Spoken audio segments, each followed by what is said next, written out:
Welcome, everyone. Hi, Cynthia. Hi, Scott. Good morning. Well, How I are guess it's you? noon where you are. It's morning stuff where I am. I'm That's really good. right. I'm good. That's good to hear. We are ready to go. This one, like the last two, filled up to capacity within about 45 minutes of it being announced. And both of us are really grateful that you're here and also for the questions that you submitted in advance.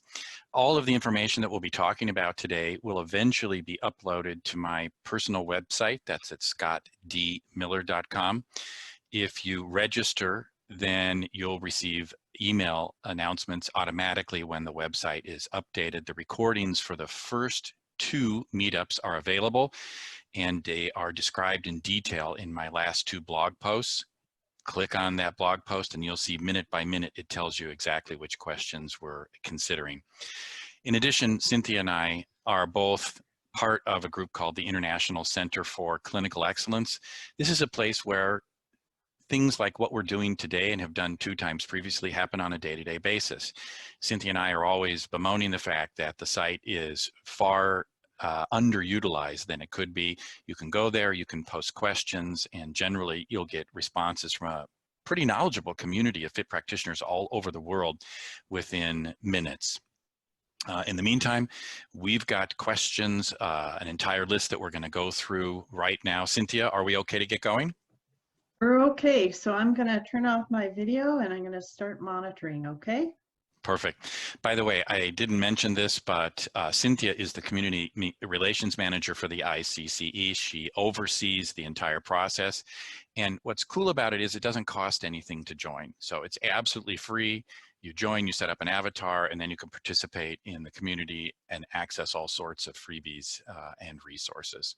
So our first question today comes from Annette Dufresne, and her question is this: working together with any secure video conferencing platforms to combine an online method to collect data such as the ORS and SRS, along with being able to conduct online sessions. It would be great to be able to have clients complete such questionnaires while they're in a virtual wait room. So given the COVID-19 outbreak, lots of people are now working virtually, and the last 3 blog posts that I did actually provide detailed information about how to use the measures in that particular environment. They range from using the verbal script that comes in the packet of measures when you download them from my website, all the way to how you can use the 3 authorized software systems that are also listed on my website. If you look right here where my cursor is at the moment, Fit Software Tools, if you just click on that, then you'll be taken to a page that describes those particular systems. All of them have really wonderful and powerful options for getting clients to complete the measures. And what that means that you can email them ahead of time, you can do them in the room, and there are also several how-to videos done by 2 of our certified fit trainers, Stacy Bancroft and Brooke Matthews, who describe in detail again how to work with the measures in the online environment. Now, I do want to comment on something that Annette says here, which is it would be great to have the clients complete the measures while they're in a virtual waiting room. Now, that's an interesting idea. And I often hear therapists say things like, well, can I just have my assistant have the clients complete these in the waiting room? And generally I say, of course you can, but I don't think it's a good idea. Doing so separates the measurement process from the treatment process. And from a fit perspective, measurement and treatment go together. One informs the other. And you're also going to have to work to create a culture of feedback, as we've talked about in the 2 prior webinars, and also in every beginning workshop that we do on feedback-informed treatment. We talk about taking the time to help the client get into, first, a reflective mindset, and then second, to create an atmosphere where they're going to be safe to give you complete and transparent answers to both questionnaires. So it's not something that I would actually advise. Doing so conveys a mindset that somehow the treatment, again, is separate from the measurement process. So I hope that answers your question, Annette. Again, lots of resources on my website at scottdmiller.com. The last 3 blog posts answer this question specifically. How are we doing, Cynthia? We're doing good, Scott. There's no questions yet. Okay, perfect. Then let's move on to the next question that was submitted by Jeff Betts. Jeff asks, could you expand your thoughts on the usefulness and capability of the ORS when you triage clients in your initial conversation with them over the phone? So this is another really good question. The ORS, which if you haven't seen it before, looks just like this. We're asking clients to fill out a measure that asks about their well-being in 3 different areas: individually, interpersonally, and socially. And then there's a catch-all item that picks up any other areas that impact the client's sense of well-being that aren't covered in the prior 3 items. Those are completed and scored, and then they are plotted on a graph. Now, if you're using paper and pencil, of course, if you're using one of the computer programs, then all of this is done automatically. And here's what's critical. The big thick dash line here on the graph is the clinical cutoff for the ORS. That's the dividing line between people above who are saying their lives are relatively okay, and the likelihood of them showing measurable benefit from psychotherapy on this measure is small. And then those clients who score below the clinical cutoff, who are folks that are saying, you know, I really need some help. There are things in my life that need to change in order for my well-being to improve. Recall, the average entry score on the ORS worldwide in an outpatient mental health setting is 19. When scores fall at 19, clients can simply be entered into the therapy process because they're very likely to begin changing. The lower the scores are, the stronger the argument is for allowing the clients to get to treatment faster and in front of other people in case you have a waiting list. The logic here is the same as an emergency room: gunshots over headaches. You want to get those folks who are the most distressed at the front of the line. But more importantly, the lower the client's score is, the greater the likelihood of change early in the process. So let me show you another brief graphic. Once again, the clinical cutoff for adults at 25, for adolescents 28, and for little ones about 32. And what we know is that in a setting that is just a traditional mental health setting, between 25 and 33% of clients are going to score over the clinical cutoff, or what might be called the non-clinical or normal range. Put those people in treatment and their scores tend to go down rather than up. So if you're thinking of triaging and you have clients who score above the clinical cutoff, you're going to have to figure out why are they there in terms of their needs and the amount of distress, because they're not showing much. Of course, one thing you might discover is that clients who score above the clinical cutoff are under some mandate to be in treatment by another party, their partner, their employer, perhaps the courts, in which case you're going to want to seek a collateral score. In other words, you're asking the client to be the proxy of the person who is filling out, who has sent them into the treatment process. If the scores drop below the clinical cutoff, they can be entered into treatment services. Again, the lower the score is, the more quickly they're likely to change, and the further ahead on the waiting list, if there is one, that they should be pushed. The higher they are and the closer they get to 19, well, this is a typical for most clients, and they can be put on the waiting list wherever they might be. And of course, for clients who score above the clinical cutoff, the real question is, once again, what are we doing here? Why are we doing this? And they can be offered a pared down service at that particular point. In other words, they don't need to hop the queue in order to get in.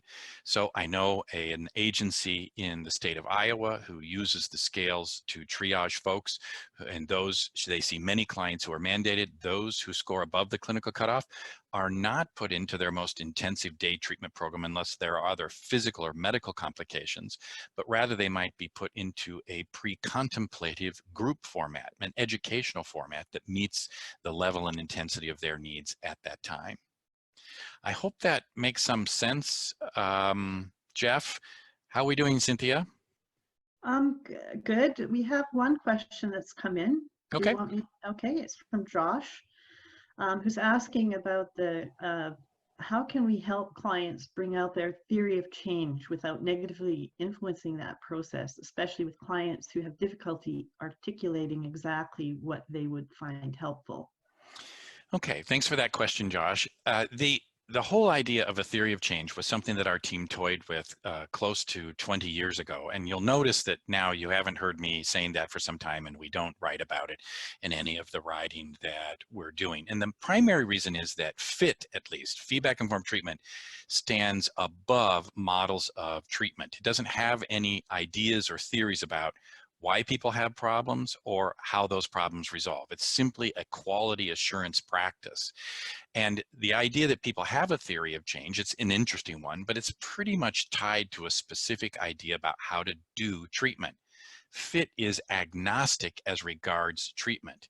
Now, if you're using FIT and you discover that because of the client's marks on the ORS, they are not making progress, or because the client scores on the SRS indicate that there's a problem in the alliance, then it may be because there is a mismatch between what you're doing and the client's preferences. And one of those preferences can be about the means of the work that you're doing together, that somehow or other your way of working, the way it's explained, just doesn't fit their experiential world. So, but this is ex post facto. This is after the fact that you're figuring out that your preferred way of working, which may be to find the client's theory of change, isn't helping this particular client. At that point, you're going to go back in and renegotiate with the client, asking more about what you missed. And then you're going to have to do some kind of assessment as to whether or not you can bend to the client's preferences or not. If you can't, then this may be a point in time that FIT would suggest that you need to consider moving this client to perhaps another type of treatment or another provider of treatment. Thanks for that question, Josh. I hope I got it. So let's move on then and talk about a question that was asked by Linda Saltonstall. And she says that in my outcomes, that's one of the software programs. The other two are OpenFit and FIT outcomes. There is referred to a feature called the reporting feature. There are specific statistics in that, for example, the percentage of improved clients, and she wants to know how to use that reporting feature. So let me just take a moment and talk about the kind of data that each of the three systems is going to provide for you when you begin entering data into that system. And there are a number of indices that it takes a bit of time to wrap your head around, and all of these can provide useful information to analyzing your practice.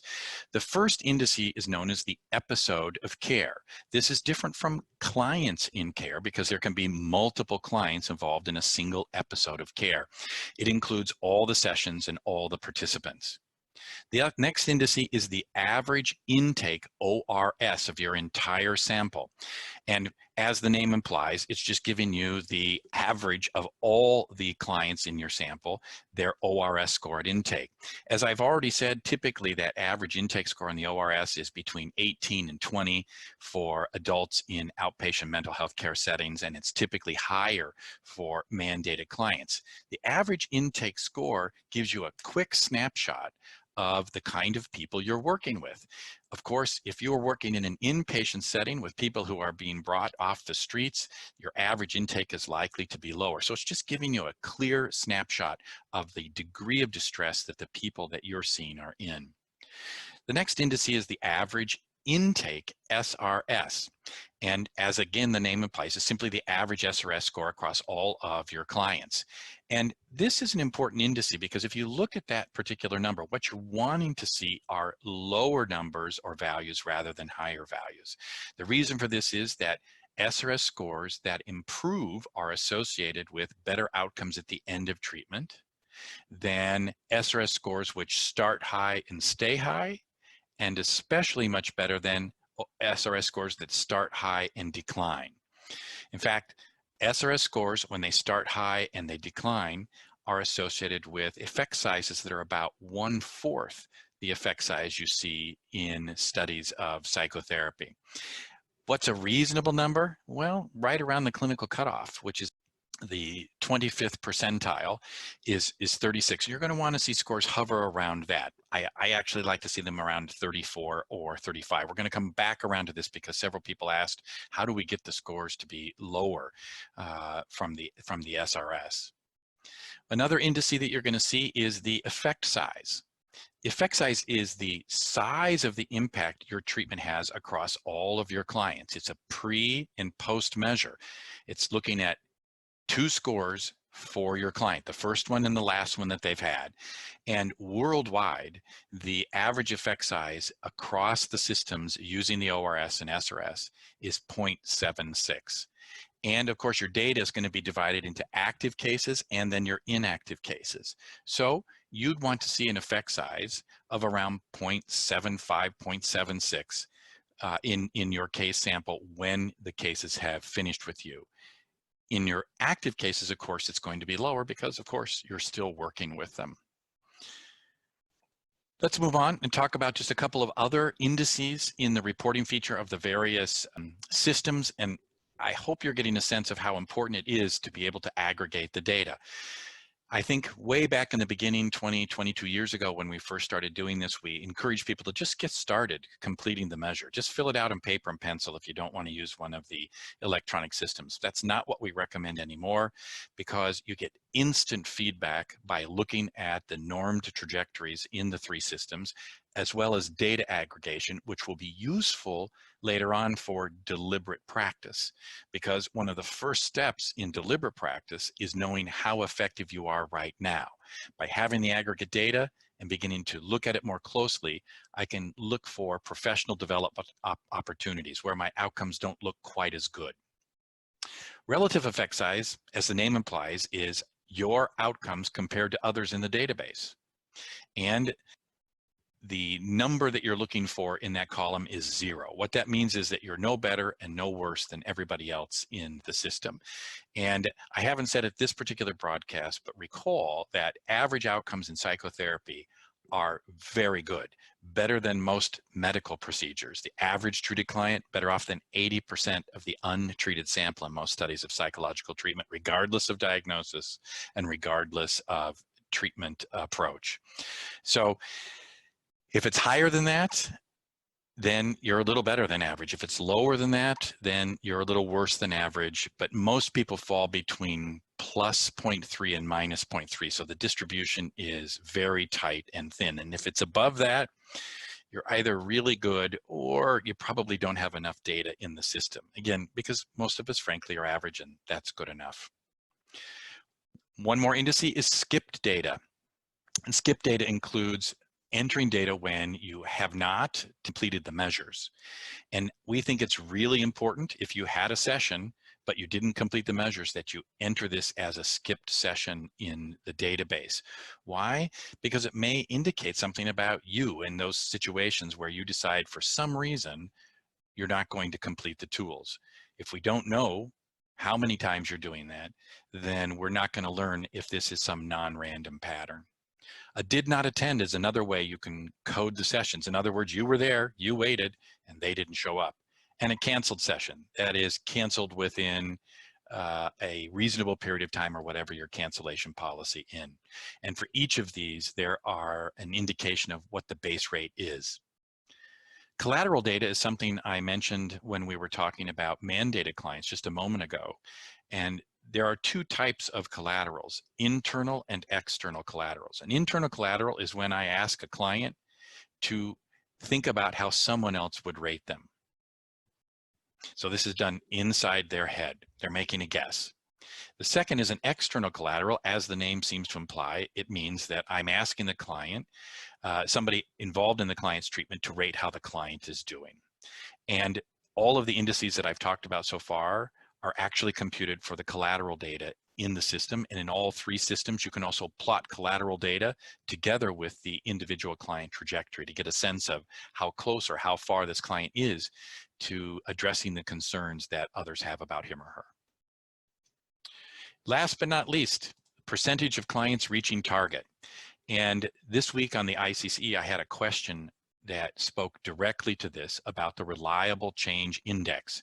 So again, 22 years ago, we published some data and we repeated in the manuals about how much change had to happen between the first and the last session for it to be considered reliable, meaning that it was due in part to the therapy. It was greater than chance, greater than maturation, greater than measurement error. And the figure we came up with at that particular time was 5 points. And there's been some arguments and disagreements. Is it 5 points or 6 or is it 8? And the problem with the RCI, for those who are really interested in statistics, is that it's an average. So think about this for a minute. If your client comes in and they score 19, well, interestingly, then 5 points is a very accurate estimate of reliable change. But let's say they come in and score a 5 at their first session. Add 5 to that and you're only up to 10. That's not likely to be a reliable change. That is greater than chance, greater than maturation, and greater than measurement error. People who score lower have to change more for the change to be meaningful. In addition, people who score high, let's say they score a 24 rather than a 19. Those folks do not have to change as much as those who score lower. Therefore, some time ago, we abandoned the whole RCI, or reliable change index, in favor of the percentage of clients who meet service targets. And if you're using any of the automated systems, that translates into the green line on the graph. Is your client in the green zone? If they are, then they are counted among those who are reaching the service target. And interestingly enough, for each person in the system, that system plots an individualized trajectory of change, or the amount of change that needs to happen for that person given where they started for it to be reliable. I hope this answers the questions Linda had. It's probably more information they ever wish to have. This is something that we cover in detail at the advanced intensive trainings in Chicago and in Europe. Cynthia, how are we doing? Yeah, good. There's a number of questions now, Scott. Okay. And Polly has actually posted 2 questions, but I'm going to go to her second question first, Okay. because it relates to what you were just talking about. Okay, good enough. And that is, her question is, why should cancellations be lower than, I think it's DNAs, which I think is do not arrive or did not arrive. I see DNAs as a bigger indicator of disengagement, whereas cancellations suggest a higher level of engagement or commitment. Well, in a way, you're absolutely right. So you have less room under cancellations. Should be less than 10% because it's lower. It's a lower amount that you should be tolerant for. These are just base rates and averages. So if you are 20% or less, then you're meeting the benchmark established for that particular indice. Was there another, Cynthia? Oh, yes. Okay, so her first question, and it's kind of a little bit slightly different topic, but she asked it quite a while ago. So she's trying out a slightly more detailed form of the ORS with 7 categories: overall or general sense of well-being, relationships, health, work, depression, mood, anxiety, suicidal thoughts. I find it a good alternative, she says, to the core, which is widely used in the UK. I wonder about your thoughts on that. Have you tried other versions? Well, this is a bit of a tricky question, Polly, because the license for the ORS specifically forbids modification of the scale. So I wouldn't do that, and more because it muddies the psychometric properties of the scale. So you've included, for example, anxiety and depression. The truth of the matter is that the ORS is highly correlated with other measures of anxiety and depression. And once you start down that path of individual problems, then you have to expand the scale to include all of them. The point of the ORS is to measure clients' well-being, mostly because we found that when their well-being is higher, the individual problems like anxiety, depression, suicidal thoughts simply don't matter to them. They're not bothered by them. So I wouldn't add in a whole host of other items, mostly because it really blurs what the scales are supposed to be about. Secondly, you're not going to be able to enter that data in the system and see the norm trajectories, which we think are really critical for knowing, is the client changing in the amount that they should change from visit to visit? You won't be able to do that. You'll basically be guessing in that process. Now, you did mention this idea about suicide. Again, suicide is categorically different and separate from the construct that the ORS is supposed to measure, which is well-being. It's more a symptom or a discrete behavior. So on the ORS, however, we do have an index called the suicide index, actually, and scores of 12 or lower, while not predictive of suicide, what it does indicate is that the client is really straining to get a message across, and you should always address that topic if the scores are lower than 12. We sometimes refer to it as well as a statement score. Pay attention to me. But I wouldn't modify the scale in that particular way. I'd simply include those concerns if you have them in the regular conversation that I have with clients. Was there any more to add to that, Cynthia, or your thoughts? No, I would have said it exactly that. But we do have some more questions if you're ready to move on. Sure. Okay.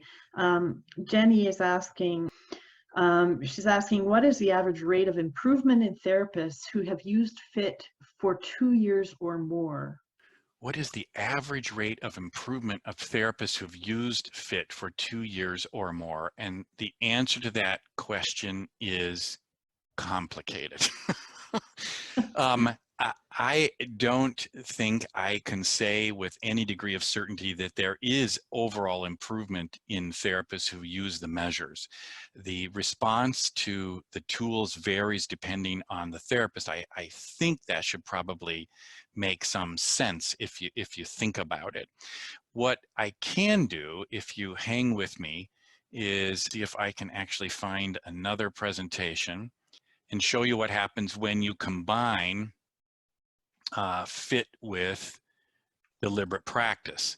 So this is the only study in the literature to date. There we go. It's the only study to date looking at individual therapist improvement over time. There were 153 therapists, 5,000 plus clients. Look at the red line here. So all those individual black lines are different therapists. And the average among them is plotted by the red line. And you'll see that in general, for most therapists, outcomes moved higher. How much higher? Slowly and not very much. Now, that sounds like bad news.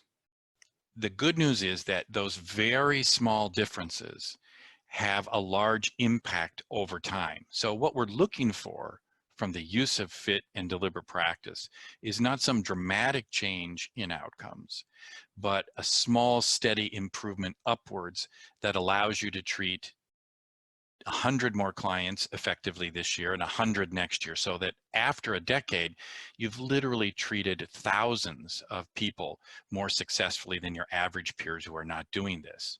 That's the good news. However, if you look at some of these lines, here's one right here. You'll see that actually over time, in years, over the 6 years this study was done, some people, in spite of getting access to the feedback, do not improve. So I hope this gives you some small idea. Let me give you one more qualifier. Something we write about in the new book, the Better Results book, is that therapists who are in practice and have average results, that the improvement over time due to FIT and DP is equivalent to the amount of improvement you see in the performance of Olympic athletes over time as they deliberately practice. So again, you're not going from average to Olympic level, but you're steadily moving upwards, shaving off a millisecond or two, crossing the finish line just that much faster than others. And over time, that small difference makes a big difference. Cynthia? Okay. So Brandon is asking, while fit software to track plot data is likely optimal, are there ways to utilize software such as Excel / numbers to track and plot fit scores on a graph? Does fit software offer multiple clients on one graph as an option? There's multiple questions here. Yeah, The answer yeah. to the last question, does it allow you to plot multiple clients on the same, clients within an episode of care on the same graph? The answer is yes. Can you use Excel spreadsheets to plot your scores? Yes, of course. What you won't have access to are the normed trajectories. And while it's somewhat simple to compute effect sizes as an individual practitioner, it's nearly impossible for practitioners to compare their results to other clinicians, and that's something that the programs do. The last point is that you're getting this feedback instantly, rather than having to plug it into another software program, run the data, and figure out what it actually says and make sure that your formulas are accurate. So can it be done? I think it certainly can. If you're a single practitioner, maybe it's worth the time and effort. But I think that the programs just make that process so much easier. Can I go ahead and just go for the next question that was on the list? From Brian Stewart. His question is about building fit into a group-based program. So there is a group session rating scale that's available in the packet that you get. The first question, however, I want to point out is whether or not you fit into what you do, or you allow fit to do what it is supposed to do, which is cause you to question how you deliver services. So there was a question that I answered just today on the ICCE, very similar. We do single session therapy, this person said. Should we use the measures? My response to this was, well, first read my blog that I wrote back in December called Please Don't Use My Scales. And in there, I talk about an experience where I was asked this exact same question. And I said to the person, are you unable to change your service delivery mode? In other words, are you just committed to doing a single session therapy? And he said, absolutely, yes, I'm committed to that. That's what we're going to do. Then I said, don't use fit. And the person was a little bit confused by that. I said, well, why shouldn't we use it? I said, because you're not interested in changing what you do. You're just interested in finding out how effective you are. And I can tell you pretty much how effective you are already. That's kind of uninteresting. What's important is, do the clients who aren't helped by you get the help they eventually need? So let's step back from this question about using these in groups. The first question really has to be, are you willing to adjust what you do in case the clients don't respond to the service that you offer?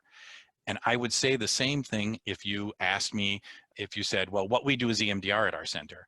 And I said, even if it doesn't work, are you going to keep doing it? How will you know it's working or not? Use the measures to find out and then be willing to change. That's the whole purpose of fit. Once you have decided that and there's nothing wrong with doing this in groups or with single session therapy or with the MDR, but once you have decided that you're willing to change the service delivery per client's feedback, then it's fairly simple to begin using both measures in a group context. So there is a group SRS. I'm an old-fashioned group therapist. I like to give this at the end of my group session and use it to do the processing that I would normally do at the end of a group, but do it in a structured way, discussing the SRS scores. So each person is given the GSRS. It evaluates several different components. It evaluates the therapist relationship with the individual, the therapist relationship with the group, and the group members with each other. So at the end of your session, you're going to give each group member the SRS, and then I just have the group start a discussion. Sometimes I found it helpful to facilitate things to have people vote. Who scores above the cutoff, who scores below the cutoff? Where should we start? Would you like to start with the folks who are saying the group was really good for them? or should we address the people who said that things need to be different? In addition, at the start of your group session, you fill out the ORS and have a discussion. Are people's scores going up? Are they staying the same, or are they going down? And where should we start today? Now, whenever I talk about using the measures in groups like this, the usual pushback I get is that, well, we sort of run educational groups. And I like to make a distinction between group therapy and education. Education means you're doing a class. There's nothing wrong with that. But once again, if the client's feedback can't disrupt your educational plan, then why ask for feedback in the first place? I hope this answers the questions about doing this in groups, Cynthia. There are a couple more questions that have come through besides the one about using the stats to inform deliberate practice. Josh is now asking, how do you stay flexible with client needs while maintaining the necessary amount of structure? Where is that balance? You know, I hate to respond in a glib way to this, but I think that this is something that develops over time, and I'm not simply giving up the structure that I have, but I am willing, when that structure doesn't lead to change on the ORS, to renegotiating with the client what our relationship is about.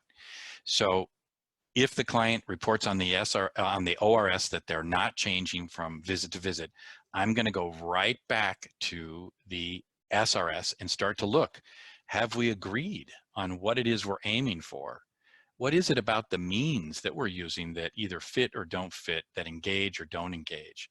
What are the client's worldview, values, etc.? Does my therapy that I'm offering fit their worldview, their values and beliefs? And who do I have to be viewed by them as warm, genuine, empathic, and respectful? But I'm only doing that if what I've done beforehand hasn't been helpful to the client. So I think this idea of flexibility comes in, especially when the graphs are telling me that I'm not helping this particular person. I hope that helps, Josh. Are we ready to move on, Cynthia?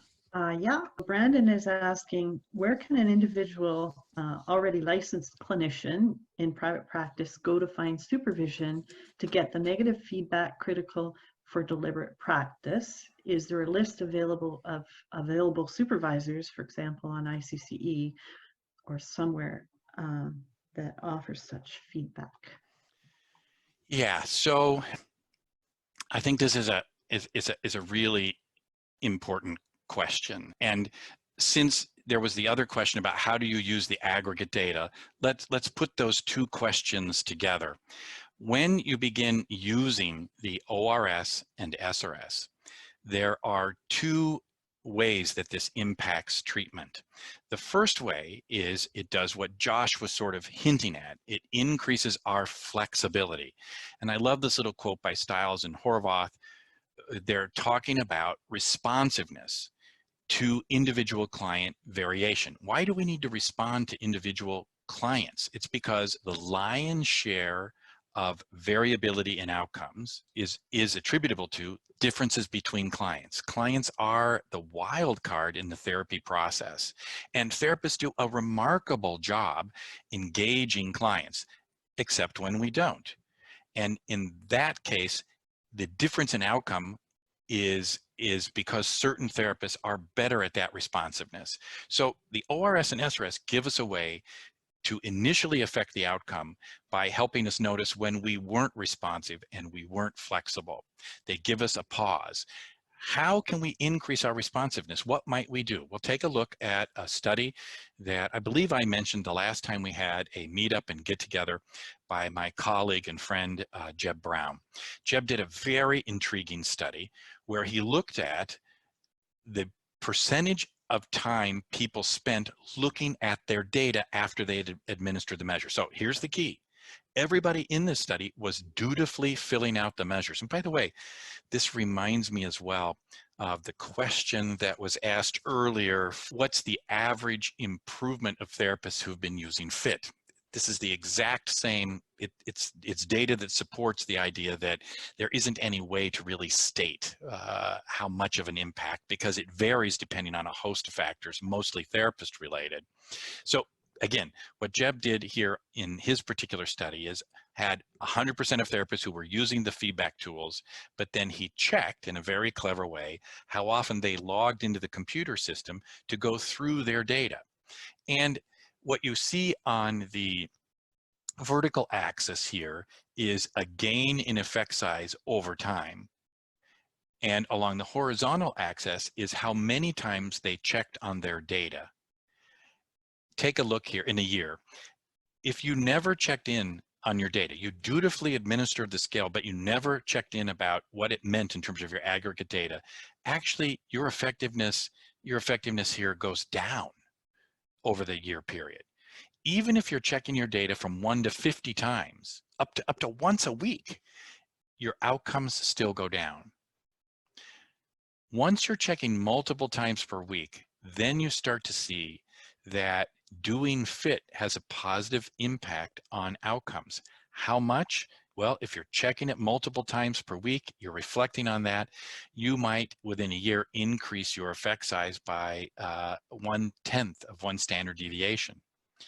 Take a look over here. More than 200 times in a given year, 52 weeks, and your effect size increases nearly 1/4 of a standard deviation.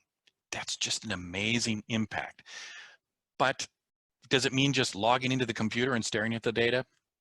Probably not. It's the only measure that we have.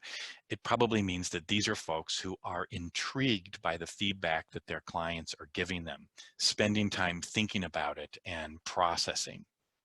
So one way, if we go back and think about how can we improve, how can we use the aggregate data, one way is to start looking at your data more.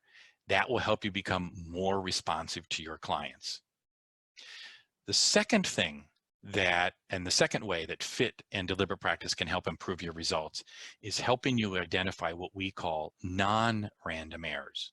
Now, we separate that from random errors. A random error is whoever walks through the door. The client is a random error. They are unique, in other words, and there's no way you can anticipate the way many of your clients come in and what you'll have to do to accommodate them. The measures can help you do that even better than therapists do already. A non-random error, by contrast, are things that we do repeatedly that impact the outcome of the therapy in a negative way. I hope this makes sense.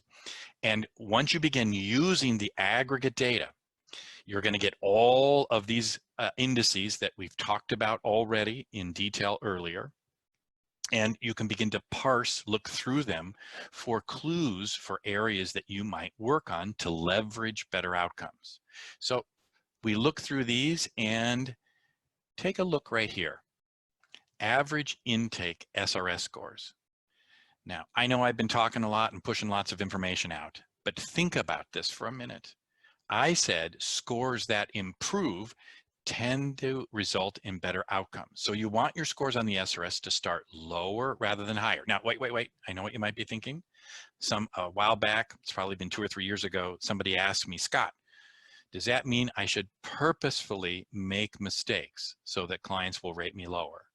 And I can remember exactly what I said. I responded, no, you'll make enough mistakes by accident. The challenge is to get clients to be open and transparent with you about that. And we want that small difference here of just a couple of points. Right now, this particular therapist, their average intake SRS, the end of the first session score is 38. As I said, I'd like to see that score down around a 34 or 35. That means I'm going to have to work at getting more open, transparent conversations about the quality of the relationship.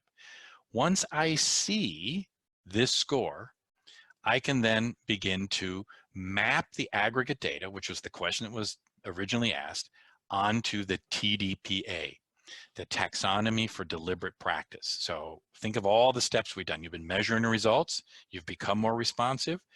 You have enough data in the system. Now you've identified a non-random error, something you do, something about you that interrupts the treatment. In this particular case that we just looked at, that was somehow or other something you're doing in the room causes your scores on average to be higher. Now, here's one other thing somebody said in their question. You know, I get lots of 10s on this. And I think it might be because I'm working with kids. And I understand that. And I think it's so easy to look outside of ourselves. But the truth is, I meet loads of therapists who work with kids who manage to get lower scores. So it's not about the kids. It's about our interaction with the kids. Now, I know that's frustrating because you're wondering, well, what the heck do I do? Well, the answer to that is deliberate practice. Once you've gathered the data, you've maybe found that you're scoring high on the SRS, you go back to the taxonomy for deliberate practice. Where can you get that? Download the packet of measures from my website, and right in there is the taxonomy for deliberate practice. And as you go through the taxonomy, you're going to discover that things like SRS scores fall in this area right here about the working alliance. And the score will help you prioritize and develop a very specific goal or objective to work on. And then the question is, how do I get a coach to help me address this? And your immediate supervisor, the one that's the low-hanging fruit, the one that's at your agency, may not be the best person. If you've gone through all of this effort, why would you simply go next door to your supervisor and ask them, how do you get more negative feedback, especially if they've never used the measures? Instead, you're going to have to think like an Olympic athlete. Olympic athletes don't have a supervisor. They have coaches for various aspects of their endeavor. They have a strength coach, a performance coach, a dance coach, an equipment coach. You're going to have to look for a coach that can help you with that specific problem. Where can you find one of those people? For now, one of the suggestions we usually give, and something that Brooke Matthews said in an interview I'll be posting next week. Brooke Matthews is one of our top performing therapists that we spent a lot of time researching and investigating. She would say, reach for the top. If your problem falls in the area of the working alliance, why don't you reach out and talk to John Norcross, who wrote the volume, Psychotherapy Relationships That Work, or Adam Horvath, or any of the other folks that are experts in the area of relationship. If you need to improve your ability to get lower scores on the SRS, you might want to reach out to one of the ICCE certified trainers for a session or two of coaching about how to build a culture of feedback and process negative feedback with your clients. So those are the steps that I would take. You may have to go back and listen to this recording multiple times. It's also something that we lay out, I think, in detail in the new book, Better Results, which you can, by the way, pre-order from Amazon right now or from the APA website. Cynthia, how are we doing? Good. Two more questions. The first is from Sharon, and it's kind of related to what you've been talking about in a way. She's asking, as a supervisor, how do you incorporate the SRS into supervision sessions?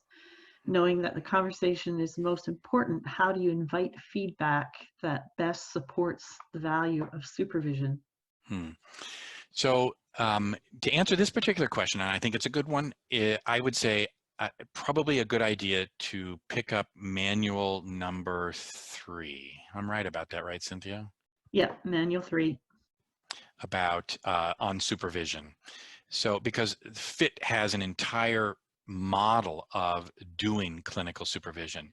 Manual number 3 is part of a series of 6 manuals on feedback-informed treatment. It's very inexpensive. Right now it's on sale for 50% off. And that's where I would go, because I think until you get this idea of the difference between coaching and which is a deliberate practice activity, and supervision, and in particular this very different kind of FIT supervision model, I think that answering this question might be premature.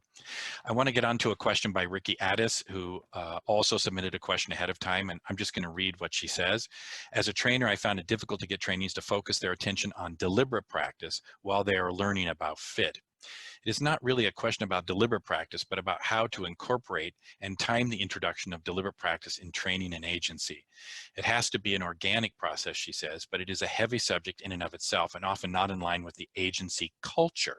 She says, for example, staff are punished for not meeting productivity rates.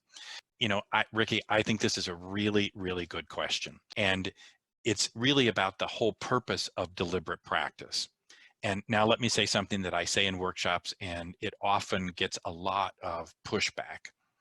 I don't think an agency has the right to expect more from their clinicians than to meet the minimum effectiveness standards. In other words, they're completing their paperwork, their treatment plans on time, and they're showing up for work.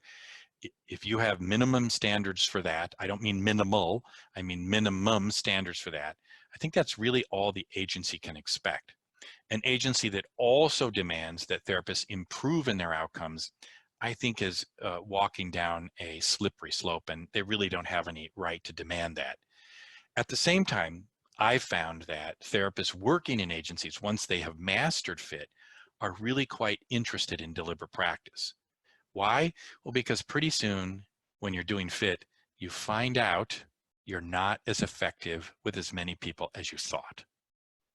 And that drives therapists crazy. The average therapist overestimates their effectiveness by about 65%. This isn't one study and it's not two studies. It's multiple studies around the world and across cultures. So we tend to overestimate our effectiveness. Once you come into contact with FIT and you begin evaluating, it's a very humbling experience.